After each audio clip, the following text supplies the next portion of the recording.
سيدنا ونبينا محمد وعلى آله وصحبه أجمعين. أشهد أن لا إله إلا الله وحده لا شريك له وأشهد أن محمدا عبده ورسوله. اللهم لا سهل إلا ما جعلته سهلا وأنت تجعل الحزن سهلا إذا شئت. اللهم فقهنا في دينك وعلمنا ما ينفعنا وارزقنا الإخلاص في القول والعمل waj'al ma naqumu bihi khalisan liwajhikal karim. Amma ba'd. Kita lanjutkan penjelasan dari kitab Tauhid karya Syekh Muhammad Ibn Abdul Wahhab rahimahullahu taala yang wafat tahun 1206 Hijriah. Azmil, bab ke berapa? Bab 1 2 3 selesai. Hah? Selesai bab berapa? Bab 3 selesai hafal? Bab 3 sudah selesai? Bab 2? Bab 1? Kenapa belum ada? Pekan depan Azmil, Abu Khalid utangnya hari Selasa depan. Satu lagi apa? Antum ya? Ya, Selasa kan? Selasa kan masih jauh. Bab ketiga, terserah 1 2 3 yang jelas ada bab yang di store. Baik? Ya. Insyaallah dulu. Masa dikalah sama insyaallah dulu. Baik. 3 orang.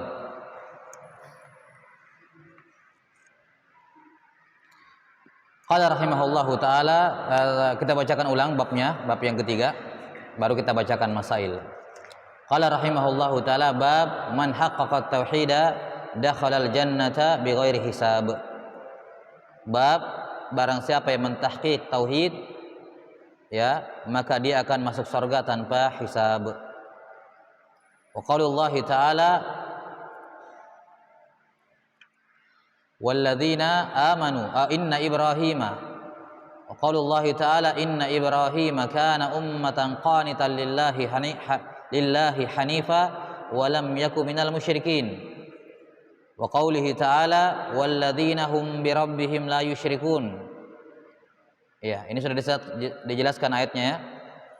Bahwa inna Ibrahim kana ummatan qanitan lillahi hanifa wa lam yakun minal musyrikin. Ini sifat tahqiq tauhid. Adapun masuk surga tanpa hisab terambil dari ayat setelah 2 ayat setelahnya. Wa innahu fil akhirati laminas salihin. Ya, kata Az-Zajjaj rahimahullahu taala as-salihu fil akhirati huwal faiz. Ya, as-salihu fil akhirati al faiz. Orang yang soleh di akhirat adalah orang yang faiz, orang yang beruntung. Dan keberuntungan yang besar ketika seorang selamat dari hisab. Kapan seorang dihisab, maka dia belum beruntung sepenuhnya. Karena bisa jadi dia akan dihisab, dia akan diazab. Ya, dia akan diazab. 6. Maka al-faiz mengharuskan lolos dari hisab. Demikian pula ayat walladzina hum birabbihim la yusyrikun. Ini sifat tahqiq tauhid, tidak melakukan kesyirikan kepada Allah. Adapun masuk surga tanpa hisab pada ayat setelahnya wahum laha sabiqun. Ya, wahum laha sabiqun, bahwa mereka mendahului yang lain masuk ke dalam surga. Ya, mendahului yang lain masuk ke dalam surga, dan itu konsekuensinya mereka tidak dihisab. Kemudian dalil yang terakhir, kata beliau an Husain ibn Abdurrahman radhiyallahu rahimahullah annahu qala kuntu 'inda Sa'id ibn Jubair faqala ayyukum ra'al kawkab alladhi qadda al-barihah qultu ana thumma qultu ama inni lam akun fi salah walakinni ludightu qala famadha sana'ta qultu irtaqaitu qala fama hamalaka ala dhalik qultu haditsun haddatsanahu Sya'bi qala wa ma haddatsakum qultu haddatsana an Buraidah bin al-Husayb radhiyallahu anhu annahu qala yani qala Rasulullah sallallahu alaihi wasallam la ruqyata illa min ainin aw humah qala qad ahsana man intaha ila ma sami'. Bahwa Husain ibn Abdurrahman bercerita kepada Sa'id bin Jubair bahwa dia atau Husain ibn Abdurrahman Sa'id bin Jubair pernah bertanya kepada sahabat-sahabatnya, siapa yang melihat bintang jatuh tadi malam? Kata Husain, saya. Namun saya melihatnya bukan karena sedang sholat malam, tapi karena disengat oleh hewan berbisa, ya, serangga berbisa, ini kalajengking atau yang semisalnya. Kata Sa'id, apa yang kamu lakukan? Kata Husain, aku irtaqaitu, ya, meruqyah diri sendiri. Qala fama hamalaka ala dzalik? Ya, apa yang membuat kamu melakukan hal itu? Kenapa kamu melakukan seperti itu? Taib.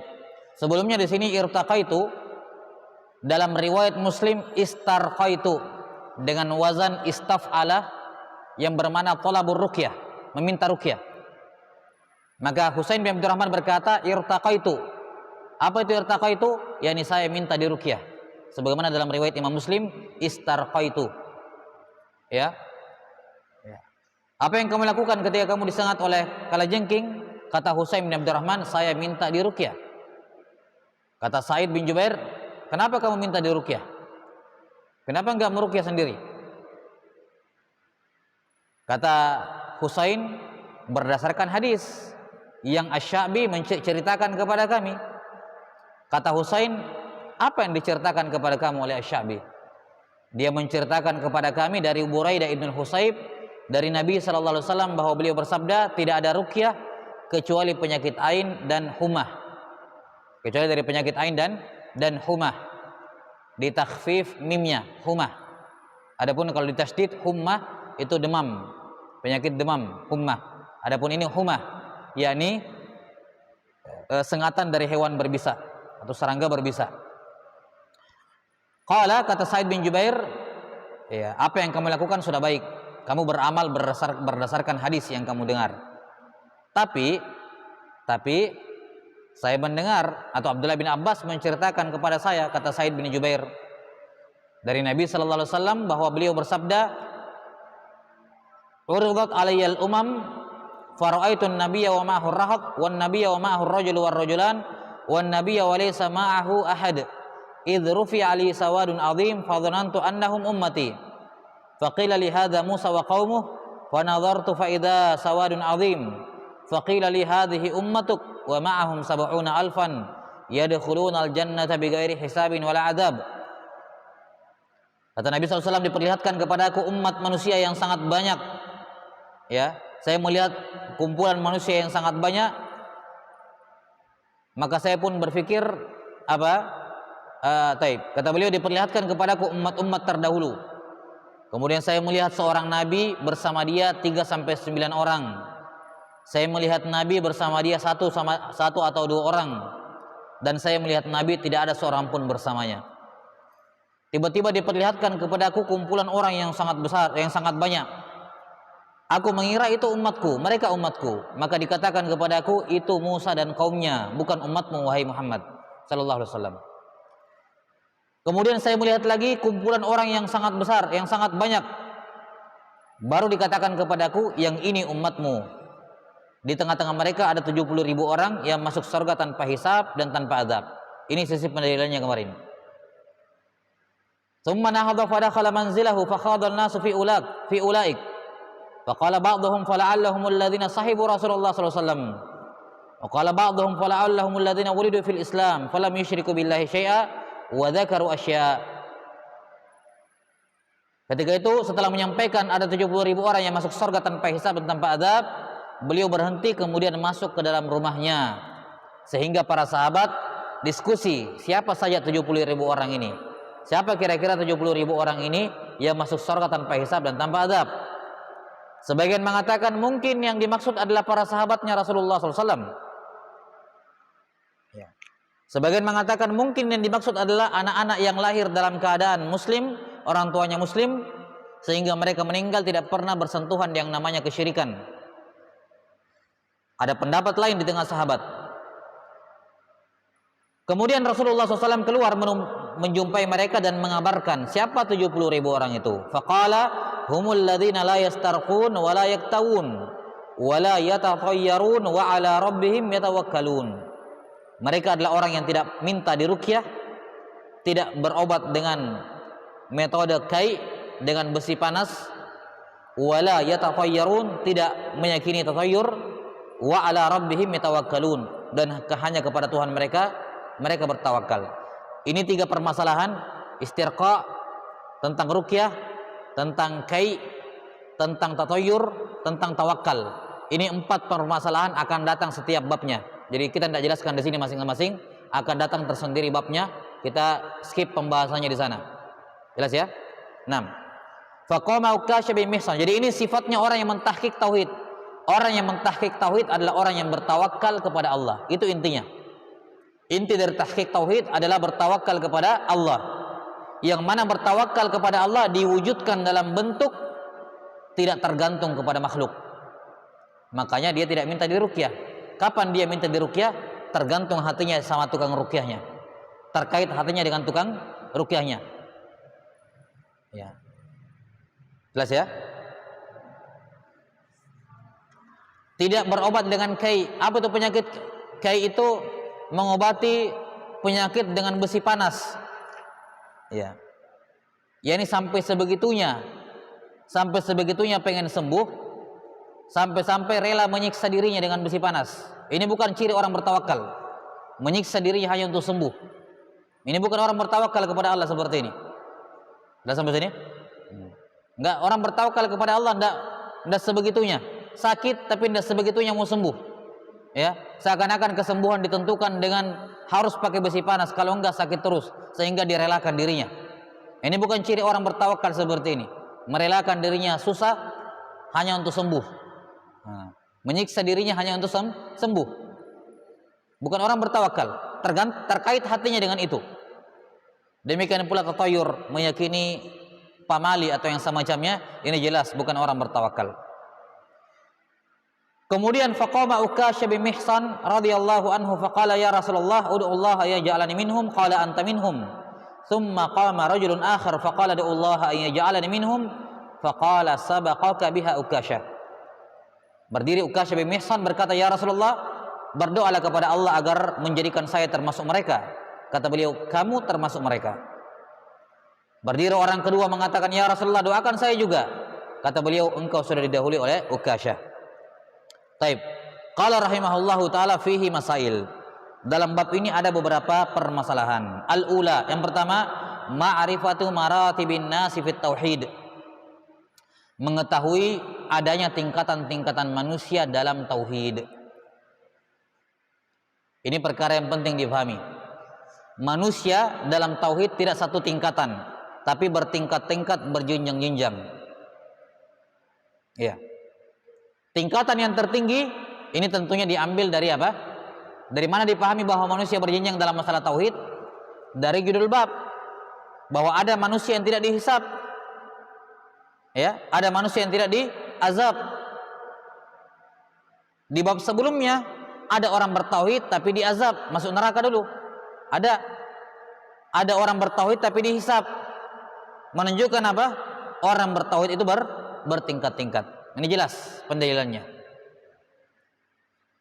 Siapa manusia atau siapakah tingkatan tertinggi dalam tauhid?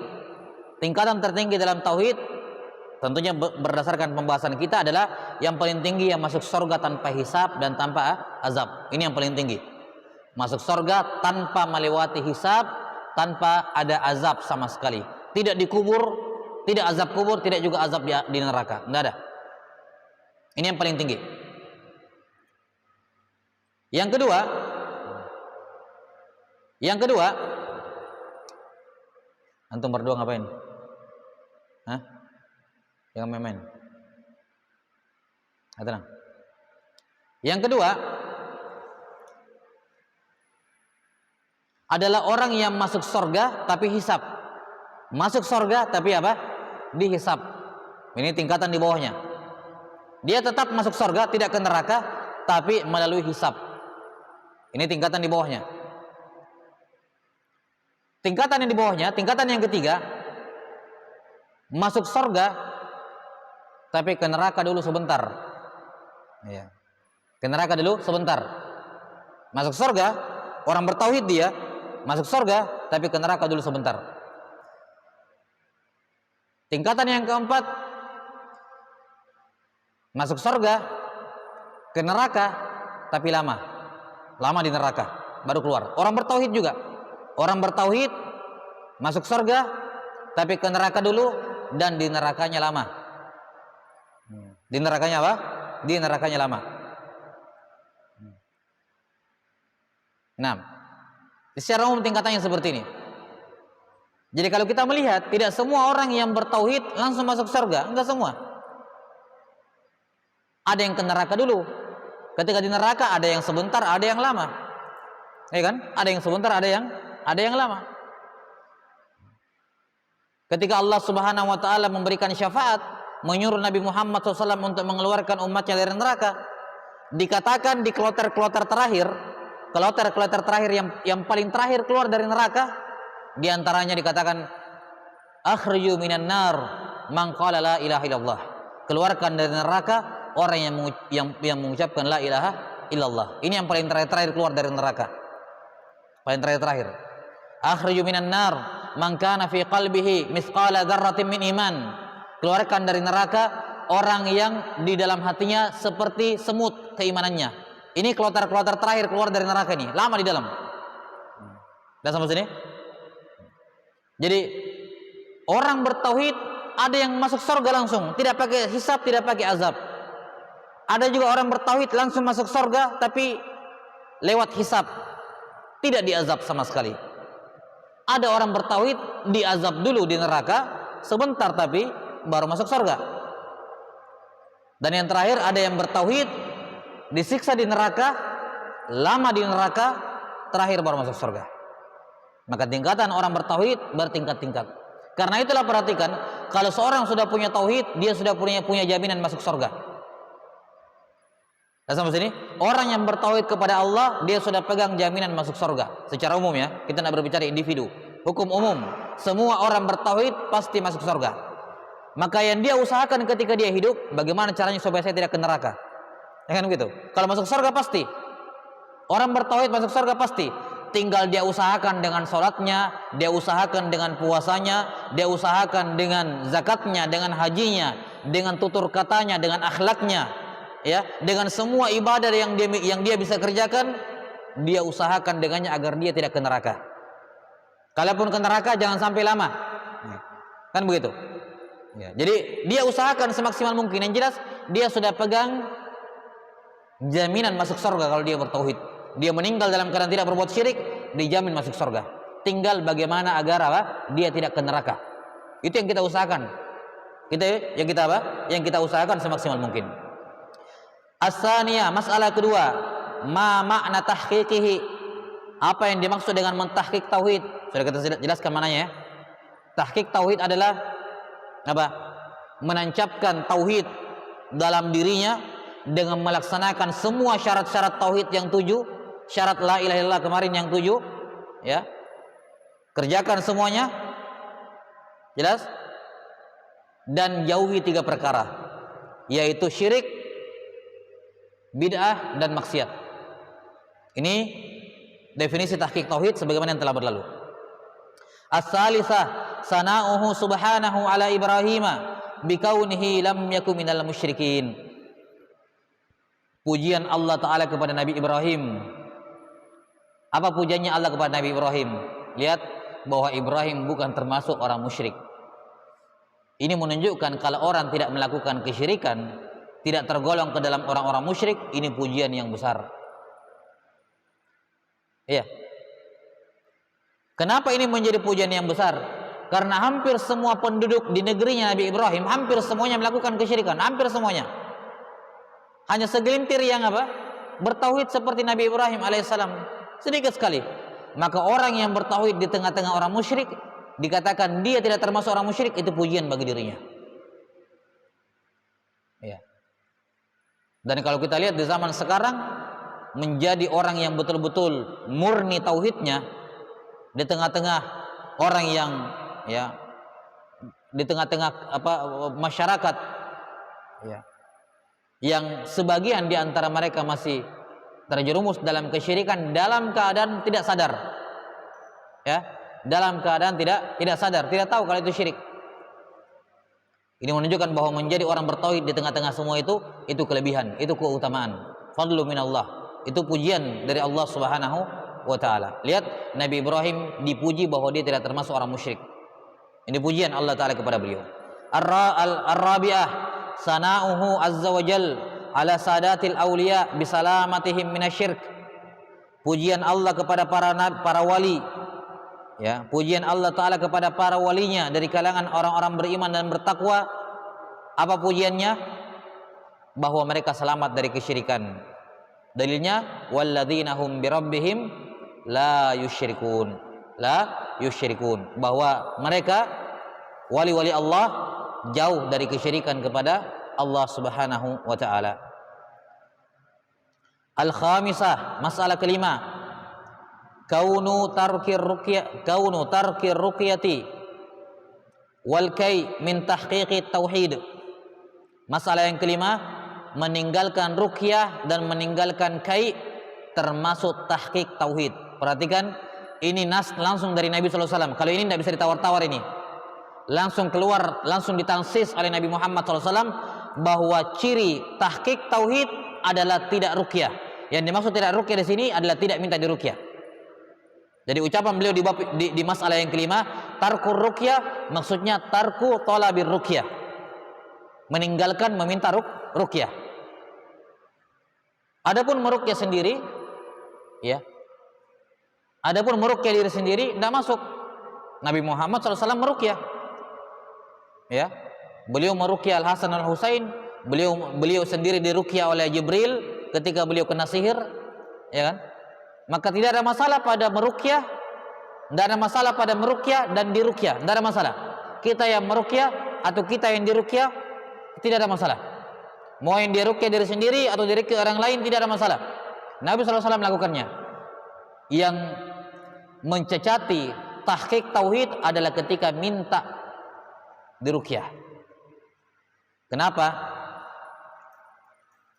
Dikarenakan minta ruqyah menunjukkan lemahnya ketergantungan kepada Allah, sekaligus menunjukkan ketergantungan dia kepada makhluk. Biar dia mengatakan, wah saya minta ruqyah dan saya tidak akan tergantung sama tukang ruqyah, saya tahu Allah yang menyembuhkan. Oke, mungkin satu kali begitu, kali kedua berhasil, kali ketiga berhasil, nanti apa-apa sakit lari-larinya ke sana terus, ya. Nah, minta diruqyah ini perkara yang sangat berbahaya, mengeluarkan seorang dari 70.000 orang ini. Karena itulah hukum minta diruqyah hukumnya makruh. Tidak haram minta diruqyah, makruh. Kenapa makruh? Karena mengeluarkan dirinya dari fadilah, keutamaan ini, masuk surga tanpa hisab dan tanpa azab. Meruqyah, ya, membantu orang lain, meruqyah orang lain tanpa diminta, hukumnya sunnah, dianjurkan. Kita diruqyah tanpa kita diminta, hukumnya mubah, jaiz, boleh. Tidak juga sunnah tidak juga sunnah, enggak. Karena pendapat yang paling kuat di kalangan ulama, berobat itu hukumnya sunnah, tidak wajib. Ya, ada orang sakit, apa hukumnya berobat? Sunnah, enggak wajib.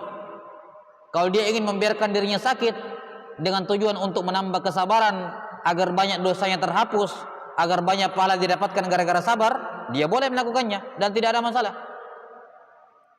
Maka tidak ada kewajiban seorang mengobati dirinya, tidak ada. Hukum berobat sunnah. Nah, jadi kita meruqyah orang lain tanpa diminta sunnah. Kita diruqyah tanpa kita minta jaiz, boleh. Tidak sunnah tapi boleh. Boleh. Mubah. Kita minta diruqyah sama orang, hukumnya makruh. Hukumnya apa? Makruh. Karena jelas sekali ketergantungan hatinya itu orang. Itu tidak bisa dipungkiri oleh siapa saja yang pernah minta diruqyah sama orang dan berhasil. Ini tidak bisa pungkiri itu hatinya. Ya. Ini sabda Nabi SAW tegas menyebutkan itu mencacati tahqiq tauhid. Tidak mencacati tauhid, tapi mencacati tahqiq tauhidnya. Jelas? Karena itulah ini yang langsung Nabi sebutkan terang-terangan, minta diruqyah, dijauhi apapun alasannya, dan jangan buat orang meminta ruqyah. Jangan diminta. Karena itulah tidak dikenal di zaman para ulama salaf ada orang yang menawarkan dirinya, sini saya ruqyah, enggak. Menawarkan dirinya enggak. atau membuka jasa meruqyah, enggak dikenal di kalangan ulama salaf. Enggak ada. Imam Malik rahimahullah enggak dikenal. Para imam enggak dikenal. Mereka apa namanya? Menyediakan memang waktu khusus, ya, tempat khusus, ya. Karena kenapa? Kalau kamu menyediakan waktu khusus dan tempat khusus, itu mengundang orang meminta. Enggak haram, saya bilang enggak haram, makruh. Kan sampai sini? Yani meminta ruqyah hukumnya makruh dan menyediakan khusus tempat untuk itu juga makruh. Enggak haram, makruh. Karena memfasilitasi yang makruh, hukumnya apa? Makruh juga, enggak haram. Dan ini namanya makruh terkadang dibolehkan kalau maslahatnya besar. Ya, namanya makruh kalau ada hajat boleh dikerjakan, tidak ada masalah. Kalau ada hajat, cuman jangan membuka peluang untuk itu. Ya, dimakruhkan membuka peluang untuk itu. Jelas ya? Tapi kalau ada hajat, ada kebutuhan, misalnya di kampungnya orang sering biasa ke dukun, tukang sihir. Taib. Mendingan mana dia membiarkan masyarakat ke dukun dan tukang sihir dibandingkan dia melakukan hal yang makruh? Mendingan mana? Ya mending dia lakukan hal yang makruh, nggak ada masalah. Yes? Daripada orang lain ke dukun dan seterusnya. Paham sampai sini? Karena itulah hukum makruh dalam Islam dibolehkan jika ada hajat. Terkadang dibolehkan karena ada hajat. Apalagi kalau maslahatnya lebih besar dibandingkan mudarat makruh itu sendiri. Yes? Tapi kalau di lingkungan yang semua orang tahu, masyarakatnya kalau sakit ke dokter, tidak ada yang lari ke dukun, tidak ada yang lari ke sini, tukang sihir, ya, penyihir. Dibuka fasilitas seperti itu, nah ini kita katakan makruh. Ya. Karena hajatnya kurang. Orang rata-rata ke dokter semua kan? Ya. Dokter sama aja gitu. Hukumnya mubah. Ya, jelas ya? Tapi kalau ke tukang sihir atau ke dukun, ya lebih mending buka ruqyah kan begitu. Memfasilitasi orang ruqyah, enggak masalah. Karena itu hukumnya makruh saja dan dibolehkan kalau ada hajat. Hukumnya mubah, hilang kemakruhannya. Hilang hukum makruhnya kalau dibutuhkan. Wallahu alam bissawab. Kata beliau selanjutnya, demikian pula kai sakit ditempeli besi panas di tempat sakitnya, menyiksa diri, melukai diri hanya untuk apa? Hanya untuk sembuh. Ini menunjukkan besarnya ketergantungan hatinya dengan metode kai dan tukang kainya ini. Karena kan tidak sembarangan juga orang melakukan tukang kai, sama lah tukang bekam. Dan sembarangan orang melakukan bekam, apalagi kai, yang kan lebih bahaya lagi. Ketergantungan hati kepadanya besar. 6. Maka meninggalkan ruqyah, yakni meninggalkan minta di ruqyah dan meninggalkan kai termasuk tahqiq tauhid. Artinya siapa yang minta di ruqyah dan siapa yang berobat dengan kai, dia tidak mentahqiq tauhidnya. As-sabi'ah as-sadisa kaunul jami'i litilkal khisali huwa tawakkul.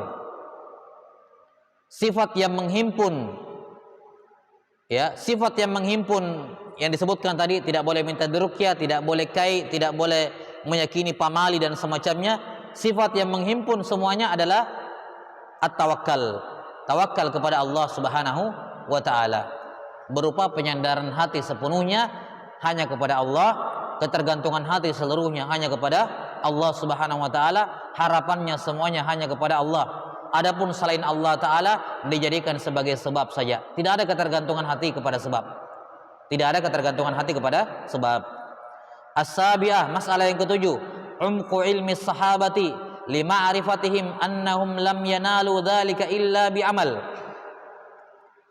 Kedalaman ilmu para sahabat radhiyallahu anhum ajmain.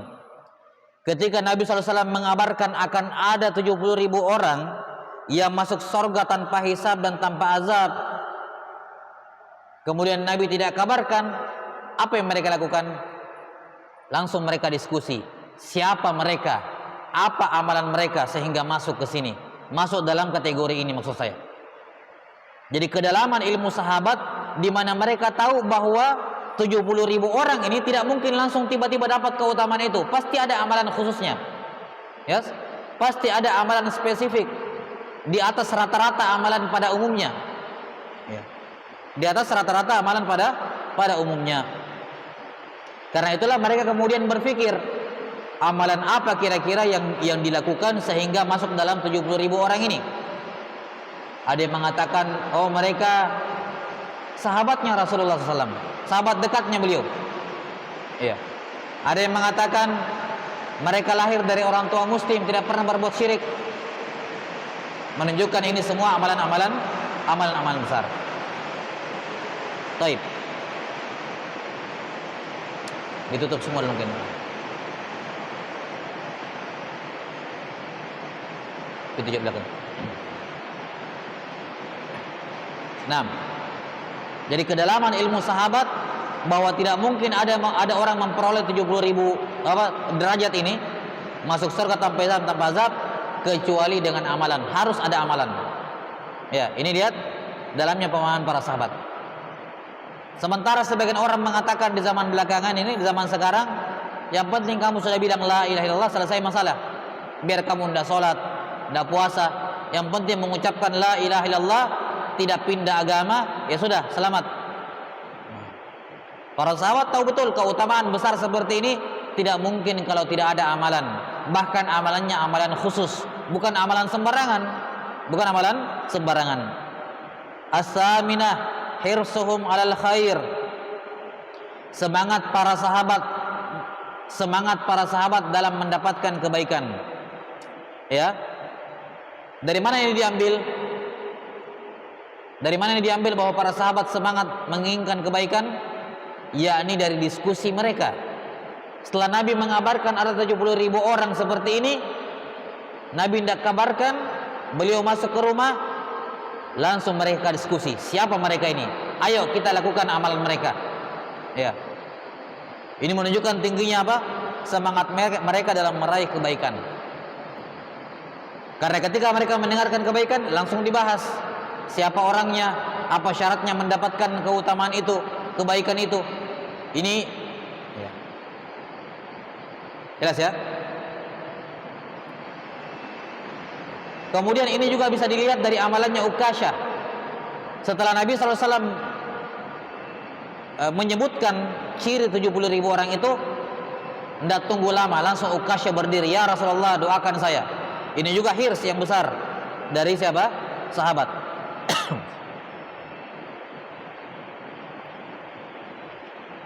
At-tasi'ah fadilatu hadhil ummati bil kimmiyati wal kaifiyah. Keunggulan umat Islam dibanding umat-umat terdahulu dalam hal jumlah dan dalam hal kualitas. Dalam hal kuantitasnya dan dalam hal kualitasnya. Yani umat Islam secara jumlah lebih banyak dibandingkan umatnya Nabi Musa. Dan Nabi Musa lebih banyak umatnya dibandingkan semua nabi-nabi selain beliau. Ya kan? Makanya dalam riwayat lain hadis ini dikatakan ketika beliau melihat sawadun azim, jumlah orang yang banyak, sangat banyak, beliau berpikir itu umatku. Dikatakan kepada beliau bukan, itu umatnya Musa. Kemudian disebutkan kemudian saya lihat sawadun azim yang lebih besar dibandingkan yang tadi. Menunjukkan bahwa jumlah umat Islam lebih banyak dibandingkan jumlah umatnya Nabi Musa. Jadi umat Islam adalah jumlah umat yang paling banyak.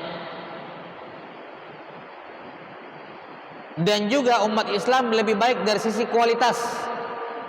Dari sisi apa? Kualitas. Karena keutamaan masuk surga tanpa hisab dan tanpa azab hanya untuk umat Nabi Muhammad SAW. Enggak, tidak ada disebutkan umatnya Nabi Musa seperti itu. Umatnya Nabi Isa ada yang seperti itu, tidak ada. Satu-satunya umat yang pada mereka ada yang masuk surga tanpa hisab dan tanpa azab hanyalah umat Nabi Muhammad SAW. Dan ini keunggulan.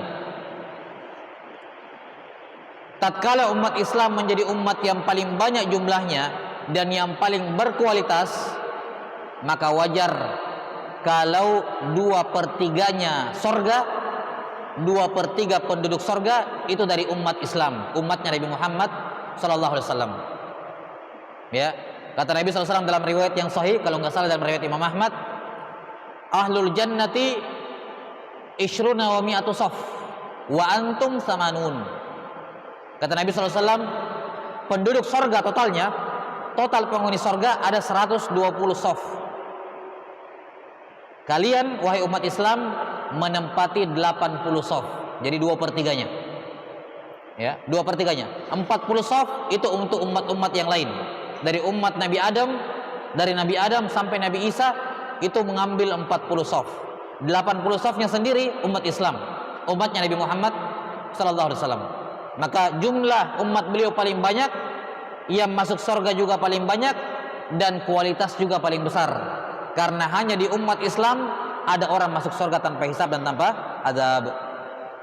Al-Ashirah yang ke-10, fadilatu ashabi Musa, keunggulan sahabat-sahabatnya Nabi Musa, yakni umat-umatnya Nabi Musa yang mengikuti ajaran beliau alaihi salatu wassalam. Keunggulannya karena disebutkan di sini jumlah mereka juga banyak, walaupun masih lebih banyak umat Islam, tapi mereka juga banyak. Al-Hadiyata Asyarah, masalah ke-11, ardul umami alaihi salatu wassalam. Ya, diperlihatkannya semua umat di hadapan Nabi Muhammad sallallahu alaihi wasallam. Kapan ini? Kapan ini uridat alaiyal umam? Kapan diperlihatkan kepada beliau semua umat? Hah? Di dunia dalam keadaan terjaga, ataukah dalam ketika peristiwa Mi'raj, ataukah ketika tidur? Karena mimpi para nabi itu wahyu. Wallahu a'lam bissawab, ya. Wallahu a'lam bissawab tentang kejadian ini diperlihatkan kepada beliau umat-umat kapan kejadiannya? Apakah ketika beliau Mi'raj ke langit diperlihatkan semua umat, ataukah beliau sementara terjaga kemudian diperlihatkan kepada beliau sebagaimana beliau apa? Memegang anggur di sorga ketika beliau sedang sholat istisqa. Beliau di dunia, sampai sini, beliau di dunia, beliau tidak tidur, melihat sorga dengan mata kepala, dibukakan lubang, ya. Ataukah mungkin kejadian ini juga ketika tidur? Ketika tidur beliau bermimpi melihat umat-umat, diperlihatkan kepada beliau umat-umat, dan itu sama seperti terjaga karena mimpinya para nabi wahyu. Ya, sampai sini. Karena itulah para ulama mengatakan bahwa interaksi Nabi Muhammad SAW dengan sorga itu ada 3 keadaan. Interaksi Nabi SAW dengan sorga atau ke neraka itu ada 3 keadaan, 3 jenis. Yang pertama, beliau berinteraksi dengan jasad dan roh sekaligus. Jasad dan rohnya beliau berinteraksi langsung dengan sorga. Ini terjadi cuma satu kejadian, yaitu di peristiwa Mi'raj. Beliau Mi'raj dengan tubuh dan dengan jasad dan rohnya berinteraksi langsung dengan sorga. Jelas? Tempat yang jenis yang kedua, ya. Jadi beliau dengan jasad dan rohnya di langit, dan itu terjadi cuma satu kejadian, yaitu di saat Mi'raj. Yang kedua, beliau berinteraksi dengan sorga dengan jasad dan rohnya, tapi di bumi, bukan di langit. Ya, beliau berinteraksi dengan sorga, jasad dan rohnya, tapi di bumi, bukan di langit. Dan ini juga kata para ulama cuma satu kejadian itu, yang sholat istisqa. Beliau memanggil Beliau memegang Memegang tandan anggur di sorga itu, dan juga dibukakan kepada beliau lubang ke neraka, yang kata beliau, saya tidak pernah memandang pemandangan yang lebih mengerikan sebelum ini. Baru kali ini saya lihat pemandangan mengerikan sekali. Tidak pernah ada pemandangan mengerikan seperti ini. Itu jasad dan roh beliau di dunia, di bumi, bukan di langit. Dan yang ketiga, beliau berinteraksi dengan surga dan neraka hanya dengan roh beliau, tidak dengan jasad beliau, yaitu ketika beliau tidur, mimpi. Kalau beliau mimpi masuk surga, ya beneran. Beliau mimpi neraka, melihat neraka, beneran gitu. Tapi roh yang mengalami, bukan jasad. Ya, bukan jasad.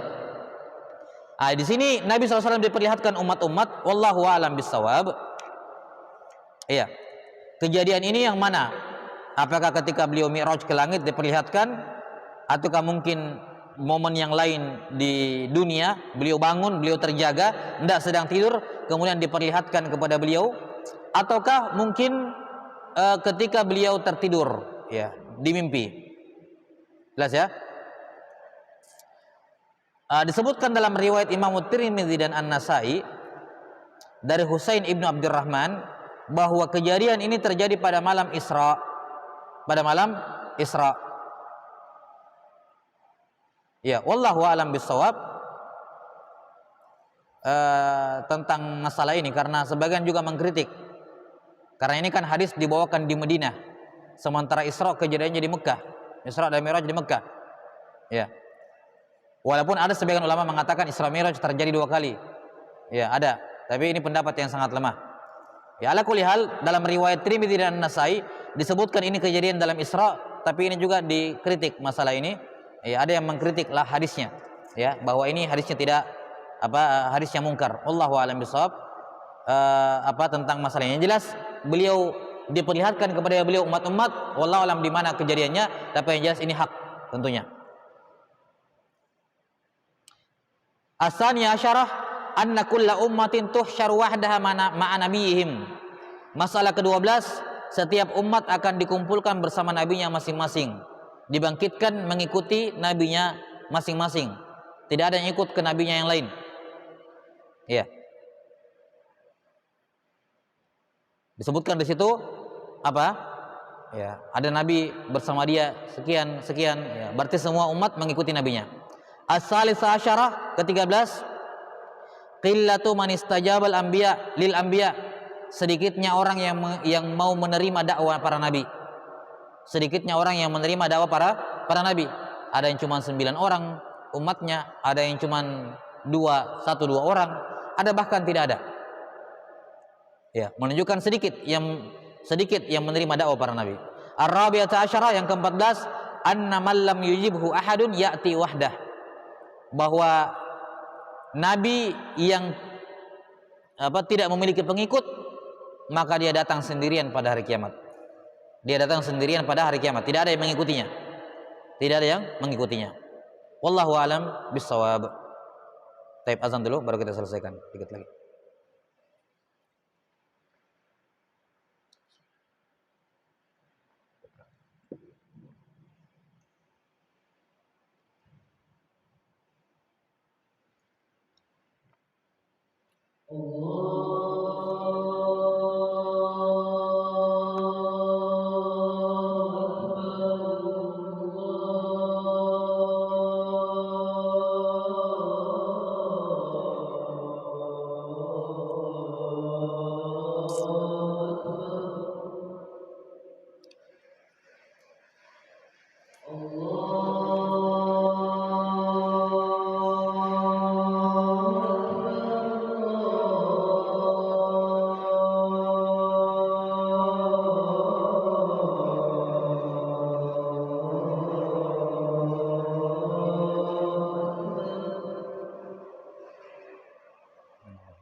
Taib. Qala rahimahullah al-khamisata asyarah, masalah ke-15, samratu hadzal ilmi wa huwa adamul ightirari bil kasrah wa adamuz zuhdi fil qillah.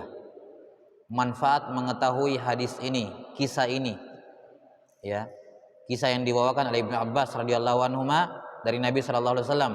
Apa manfaatnya? Jangan tertipu, jangan bangga dengan banyaknya jumlah, tapi jangan juga zuhud dengan jumlah yang sedikit. Kalau kamu, kelompokmu, komunitas pengajianmu, jamaahmu, ya, yang mengaji di masjidmu banyak, jangan berpikir kamu di atas kebenaran. Jangan kamu langsung bangga bahwa kami banyak. Kenapa? Yang tidak mengikuti dakwah para nabi banyak juga. Jadi banyak bukan jaminan keselamatan. Karena itulah jangan merasa bangga dengan jumlah yang banyak. Jangan merasa bangga dengan jumlah yang banyak, bahwa karena kami banyak pasti kami yang benar. Oh tidak. Ingat, orang yang tidak mengikuti dakwah Nabi lebih banyak dibandingkan yang mengikuti. Maka dari mana kamu bisa jamin banyaknya kamu itu berarti kamu di atas kebenaran? Tidak. Maka tidak tertipu dengan banyaknya jumlah yang mengikuti. Tapi juga tidak zuhud dengan jumlah yang sedikit. Ya. Kenapa? Karena lihat yang mengikuti para nabi sedikit, usahakan diperbanyak. Gitu. Maka kalau kamu merasa kamu yakin di atas kebenaran, ya ajak sebanyak-banyaknya orang agar berada atas jalan yang benar tersebut yang kamu yakini sebagai kebenaran. Jangan merasa ya sudah begini-begini saja, kalau mau silakan ikut, tidak mau ikut pengajian juga tidak dipaksa. Ya bukan seperti itu. Ini bukan orang berdakwah itu cuma menunggu bola, ya, menjemput kita orang-orang yang berdakwah di jalan Allah Ta'ala itu, ya kalau perlu seperti yang dilakukan oleh Nabi Sallallahu Alaihi Wasallam. Ya, beliau pada beberapa momen betul-betul menurunkan standar beliau supaya sama seperti orang yang didakwai, agar mereka tertarik dengan dakwah Islam yang beliau bawa. Ya, yang beliau bawa. Yani seandainya seorang dai itu, ya, seandainya seorang dai itu bisa menjadi keset bagi umatnya agar semua umat masuk ke dalam Islam, nggak apa-apa. Dia mengorbankan dirinya, yang penting semua orang masuk ke dalam Islam. Tentunya bukan dalam perkara-perkara yang buruk, ya, bukan konotasi yang buruk. Maksudnya seorang alim jangan tinggi hati, jangan meninggikan standarnya. Ya, bahwa ya kalau kamu mau ikut harus begini, kalau tidak begitu ya nggak usah ikut pengajian. Enggak, dia turunkan standarnya sampai ke dalam taraf mubah, yang penting jangan masuk dalam hal yang haram, tidak ada masalah. Karena ini diantara uslub dalam dakwah. Ya, diantara uslub dalam dakwah, jangan sampai seorang memberikan sekat antara dirinya, antara dakwah Islam dengan kaum muslimin, dengan kaum muslimin. Nah, maka jangan dia merasa ya sudah kita jumlahnya sedikit, ya memang begitulah orang yang mengikuti sunnah, al-ghuraba, ya, orang yang terasing. Tidak apa-apa lah kita kurang terasing. Ini kejahilan dalam memahami nas, ya. Bukan itu maksudnya ghuraba.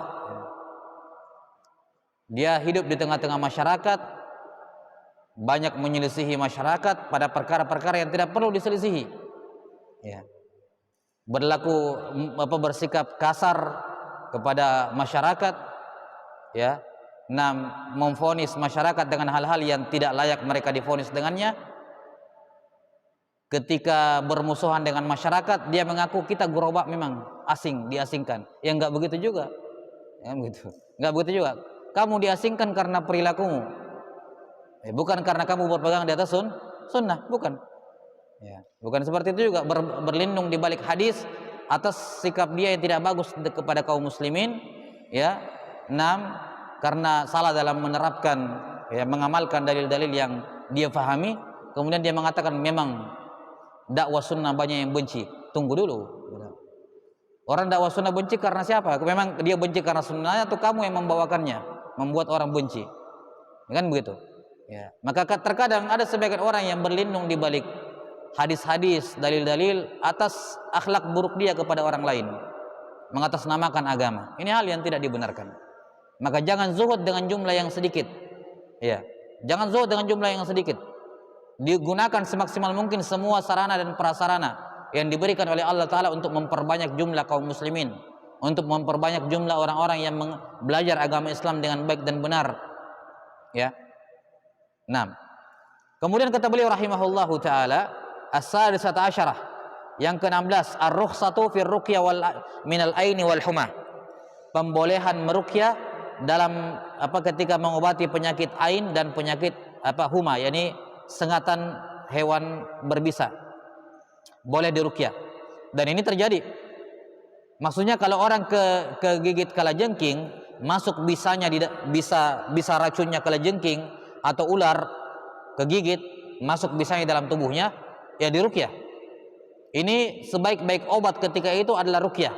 Kalau seorang kegigit sama binatang buas, binatang beracun, ketusuk binatang beracun, ya lebah atau yang semacamnya, kalajengking, ular, obat yang terbaik dan terutama ketika itu adalah ruqyah. Karena ruqyah bisa langsung menghilangkan efek dari racun tersebut. Jadi bukan dikeluarkan dulu racunnya baru diruqyah, enggak, langsung diruqyah. Ya, langsung diruqyah. Di antara kisah yang disebutkan oleh salah guru kami, Syekh Hamid Akram Al-Bukhari, hafizahullahu taala, ketika beliau cerita selesai S1 kalau nggak salah, selesai S1 di Madinah. Iya, beliau kayak KKN dikirim ke Afrika, saya lupa di Afrika mana. Ya, tidurnya di padang pasir, berdakwah, dikirim untuk berdakwah begitu. Kalau kita sekarang kayak KKN ya. Ya. Beliau tidur di padang pasir, suatu ketika beliau digigit kalajengking. Jadi kalajengkingnya masuk dari celananya, ya, dari bawah langsung sampai ke paha.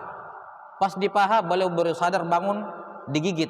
Baru langsung beliau sudah terbangun, langsung dibuang kalajengkingnya, kabur kalajengkingnya, tapi itu panasnya kayak terbakar ke paha, kata beliau. Ya. Maka beliau pun kata beliau, saya langsung mengamalkan, saya langsung baca Al-Fatihah, ya, meruqyah paha saya yang digigit kalajengking. Ya, saya langsung ruqyah dan tidak lama dengan izin Allah Ta'ala kemudian sakitnya mulai berkurang sedikit demi sedikit, ya, sampai tidak terasa lagi. Nah, ini tentunya yang seperti ini, ruqyah semacam ini sangat mujarab, tergantung dengan keyakinan setiap orang dan ketawakalan setiap orang. Ya. Ada orang yang sudah berbusa-busa baca Al-Fatihah tidak mempan-mempan, ya, ada yang seperti itu. Ada juga yang subhanallah baru sebentar sudah mulai kerasa. Ya. Ini tentunya yang menentukan setelah taufik dan izin dari Allah Ta'ala, setelah itu adalah tawakal dan keyakinan seorang yang membaca terhadap apa yang dia baca. Ya kan? Ini yang kayak tadi momennya yang beliau hadapi, hafizahullahu taala, itu kan butuh ketawakalan dan keyakinan luar biasa ya. Digigit, sudah masuk racunnya di tubuh. Kalau orang biasa berpikir keluarkan dulu racunnya, enggak, beliau tidak pikirkan itu. Yang beliau langsung pikirkan pertama kali pengamalan hadis.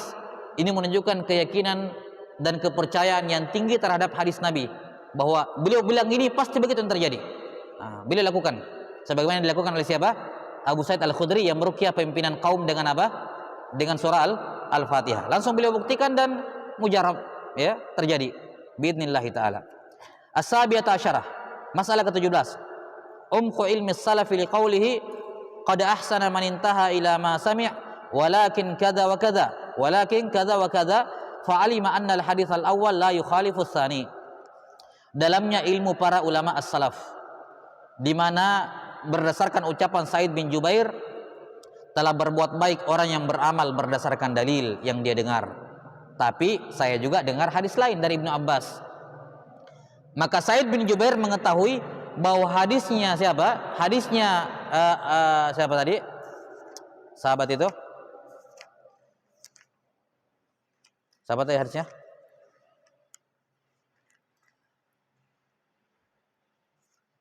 Mana tadi? Nah, ini.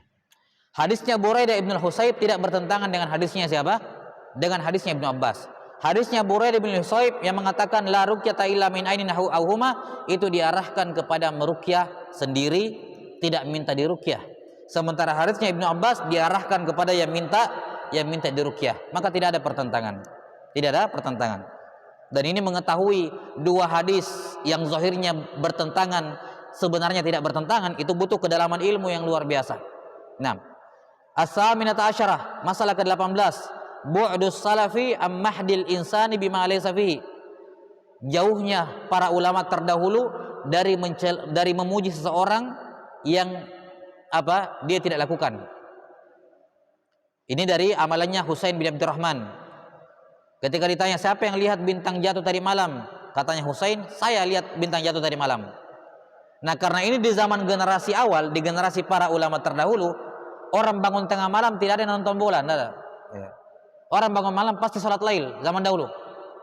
Maka ketika beliau mengatakan saya lihat bintang jatuh tadi malam, orang kesannya yang pertama kali muncul apa? Dia pasti lihat karena dia salat lail. Karena beliau tidak mau dipuji, padahal beliau tidak sedang salat lail. Karena beliau tidak mau dipuji atas sesuatu yang tidak beliau lakukan, beliau luruskan. Sebelum ada pikiran semacam itu, beliau mengatakan ama inni lam akun fi shalah. Ya. Saya bangun, tunggu dulu ya, jangan berpikir macam-macam. Saya bangun bukan karena sedang sholat, bukan karena mau sholat lail, tapi murni karena kegigit.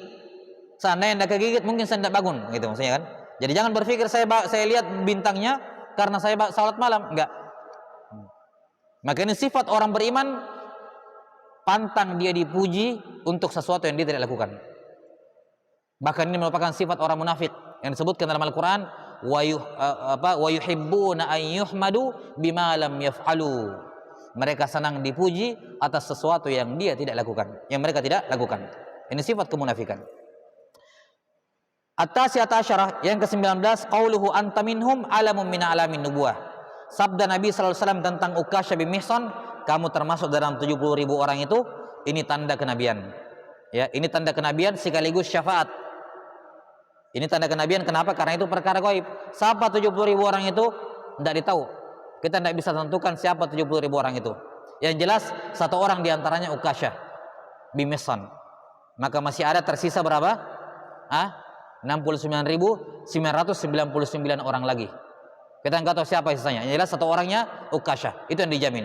Dan ini tanda kenabian karena mengabarkan perkara gaib. Al-Ishrun fadilatu Uqasyah. Jelas. Masalah ke-20, keutamanya Uqasyah bin Mihsan. Bahkan Abu Bakar As-Siddiq, sahabat-sahabat terdekatnya Nabi Muhammad SAW, tidak disebutkan, tidak ada dalil. Ya kan? Jangankan mau masuk dalam keutamaan ini, kita mau pastikan seorang masuk surga secara individu, harus pakai dalil. Ya, Abu Bakar, Umar dan Utsman semuanya radhiyallahu anhum ajmain dijamin masuk surga, sudah ada dalilnya. Tapi apakah dijamin masuk surga tanpa hisab dan tanpa azab? Kita belum tahu. Bisa iya? Kita juga nggak tahu. Yang jelas satu orang yang masuk dalam jajaran orang ini, 70.000 orang ini hanyalah apa? Uqasyah bin Mihsan. Ini jelas keunggulan beliau. Tapi ini tidak menunjukkan Ukasyah lebih utama daripada Abu Bakar. Enggak, sama sekali enggak. Ya. Abu Bakar Siddiq tetap jauh di atasnya Ukasyah bin Mihsan. Jauh di atas, tidak bisa dibandingkan. Abu Bakar Siddiq dengan sahabat Ukasyah bin Mihsan tidak bisa dibandingkan. Kita sampai sini? Ya. Ya, ini jangan difahami bahwa ketika sahabat satu memiliki keunggulan ini berarti dia unggul dari seluruh sisi. Enggak. Terkadang ada sahabat-sahabat yang secara umum derajatnya di bawah, tapi dia punya keistimewaan tersendiri. Ya, khusus untuk dia, tapi tidak menunjukkan dia lebih utama dibandingkan yang di atas itu. Enggak. Jelas? Manusia terbaik setelah para nabi Abu Bakar, Umar, Utsman, Ali. Itu mutlak, enggak bisa tawar-tawar. Apapun keunggulannya sahabat-sahabat yang dibawa, apapun pahala yang dia peroleh, apapun yang dijanjikan para sahabat kepada sahabat yang dibawa, tidak bisa melewati derajat 10 orang sahabat ini yang dijamin masuk surga oleh Rasulullah sallallahu alaihi wasallam. Al-hadiyatu wal ishrun, masalah ke-21, isti'malul ma'arid, penggunaan kata-kata ambigu dari Nabi sallallahu alaihi wasallam. Ketika beliau berkata kepada sahabat yang kedua, "Ya Rasulullah, saya juga mau kayak Ukasyah. Saya juga mau dimasukkan ke dalam surga tanpa hisab, tanpa azab." Kata beliau, "Ukasyah sudah mendahului kamu." Ini ma'arid. Ini kalimat ambigu. Kalimat ambigu artinya seorang mengucapkan satu kata yang punya dua arti. Satu arti yang terdekat dan satu arti yang jauh. Yang dia maksudkan arti yang jauh, tapi dia mengesankan kepada orang arti yang dekat. Ya. Jelas ya? Dan ini bukan dianggap berbohong, bukan dianggap berbohong. Ya, seperti ucapan Nabi Ibrahim alaihissalam ketika ditanya oleh raja itu tentang siapa perempuan ini. Kata Ibrahim, "Hadhihi ukhti." Ini adalah saudariku. Saudari itu punya dua arti. Arti yang pertama saudari kandung, yang kedua saudari dalam agama. Makna terdekat adalah saudari kandung. Ya, makna jauh saudari seagama. Beliau mengatakan ini saudariku. Yang beliau maksudkan makna yang jauh, yakni saudara-saudari seagama, saudara seagama. Tapi dia mengesankan kepada raja makna yang dekat, yaitu saudara kandung. Ya, karena kalau saudara kandung, tidak mungkin raja akan menikahi perempuan ini, tidak mungkin. Ya, jelas sampai sini ya. Kenapa kalau Nabi Ibrahim mengatakan ini saudari saya? Ya, beliau mengesankan kepada raja bahwa ini saudara kandung beliau, padahal yang beliau maksud saudara seagama. Ya, karena kalau beliau jawab saudara seagama, bahaya gitu, bisa diambil, bisa dirampas dan seterusnya. Tapi kalau dikatakan ini saudara saya, yakni saudara kandung, itu yang dikesankan ke raja, raja tidak akan menikahinya, karena konsekuensinya raja ini akan menjadi apa? Ipar dari orang yang dia remehkan, Nabi Ibrahim ini. Si raja tidak akan mungkin berkeluarga dengan orang yang dia remehkan, yang dia rendahkan. Sampai sini, makanya beliau jawab ini saudaraku, supaya dia tidak menikahinya, gitu. Karena raja itu tidak akan mungkin menikah dengan orang yang dia remehkan, yang dia rendahkan, seperti Nabi Ibrahim alaihissalam.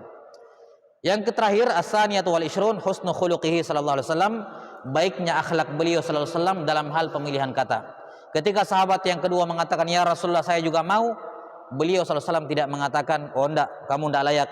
Nah, gitu. "Oh, kamu enggak memenuhi syarat." Enggak. Beliau tidak mengecewakan, tidak mau menyakiti hati sahabat tersebut, tapi beliau mengatakan, "Ukasyah sudah mendahului kamu." Wallahu alam bissawab. Wa sallallahu ala nabiyyina Muhammadin wa ala alihi wa sahbihi wasallam. Subhanakallahumma bihamdik asyhadu an la ilaha illa anta astaghfiruka wa atubu ilaik.